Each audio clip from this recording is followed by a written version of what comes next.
Hello everybody, welcome back. Today as well we have got you another video. In this video I'll show you how you can delete your Telegram account, but before that please make sure to like our video, subscribe our channel, and yes, without any further delay we're simply gonna go ahead step into our video. For the matter, access your Telegram app first. Now this kind of interface gonna pop up, right? Go ahead, tap on this three horizontal line on top left corner.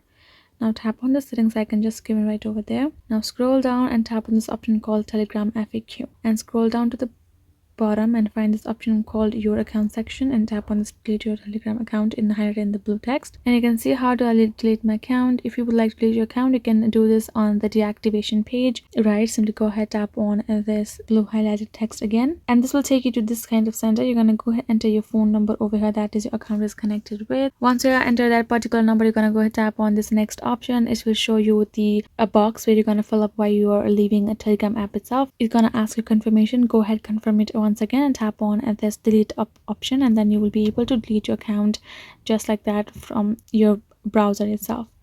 So this will be it, guys. Hope this video was helpful to you all. Thank you so much for watching, and yes, I'll be seeing you guys in our next video.